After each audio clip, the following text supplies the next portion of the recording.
Hello, I'm Sherri Kreps, today's spiritual fitness coach. Let me ask you this. What is it that makes us prone to criticizing others? When I think about criticism or a critical spirit, the thing I believe is often at the root is jealousy. We may feel that someone else has something that we don't or wish we had, or we may feel that someone else is recognized for something we think we deserve. In Luke 15, Jesus tells a story about a father and his two sons that demonstrates this. I wonder if we can see ourselves in it. There was a man who had two sons, and the younger of them said to his father, "Father, give me the share of property that is coming to me." And he divided his property between them. Not many days later, the younger son gathered all he had and took a journey into a far country. And there he squandered his property in reckless living. And when he had spent everything, a severe famine arose in that country, and he began to be in need. So he went and hired himself out to one of the citizens of that country. He sent him into the fields to feed pigs. And he was longing to be fed with the pods that the pigs ate, and no one gave him anything. But when he came to himself, he said, "How many of my father's hired servants have more than enough bread, and here I perish with hunger? I will arise and go to my father, and I will say to him, 'Father, I have sinned against heaven and before you. I am no longer worthy to be called your son. Treat me as one of your hired servants.' And he arose and he came to his father. But while he was still a long way off, his father saw him and felt compassion, and ran and embraced him and kissed him. And the son said to him, 'Father, I have sinned against heaven and before you. I am no longer worthy to be called your son.'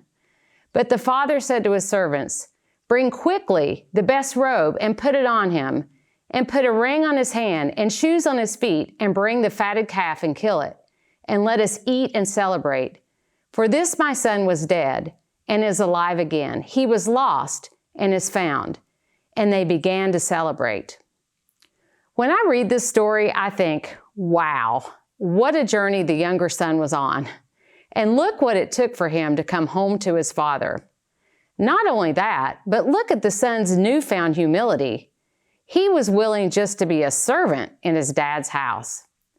Finally, what grace and love the father showed his son, whom he dearly loved and obviously was so thrilled to see him that he treated him like royalty and threw a huge party to celebrate his return. But the story doesn't end there. Now, his older son was in the field, and as he came and drew near to the house, he heard music and dancing. And he called one of the servants and asked what these things meant. And he said to him, "Your brother has come, and your father has killed the fatted calf, because he has received him back safe and sound." Imagine being the older brother. Your younger brother has been gone, and you likely saw the pain and hurt in your father, who may have spent days staring out the window, wondering if he would ever come home. And now he's home. Everyone is celebrating his return. Surely his older brother must be thrilled as well, right? Wrong. But he was angry and refused to go in.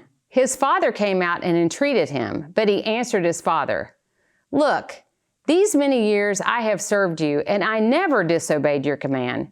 Yet you never gave me a young goat that I might celebrate with my friends. But when this son of yours came, who has devoured your property with prostitutes, you killed the fatted calf for him." The older son has two criticisms in these two verses. First, he criticized his father for not giving him what he had given his younger brother.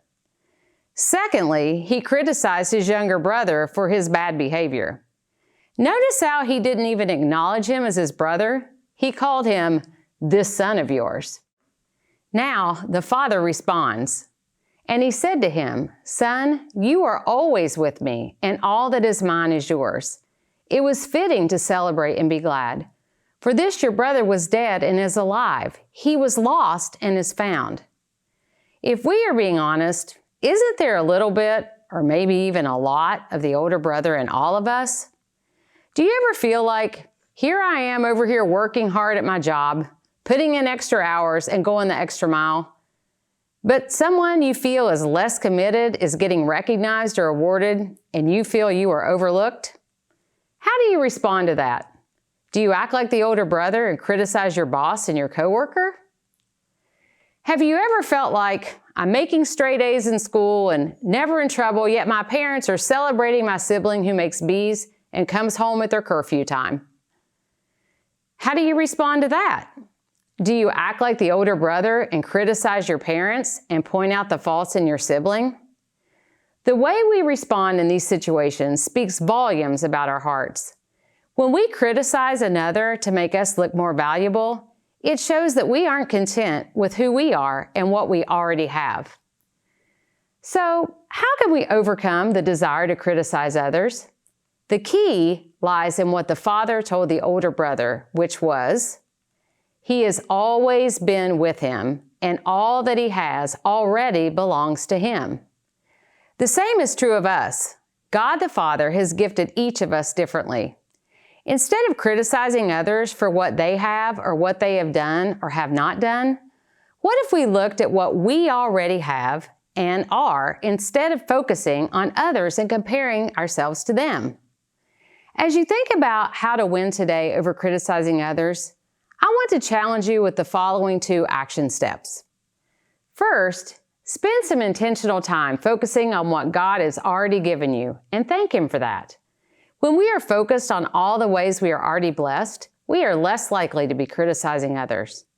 Secondly, if there are specific areas that you find yourself being tempted to criticize others, ask God to bless you and help you grow or mature in those areas.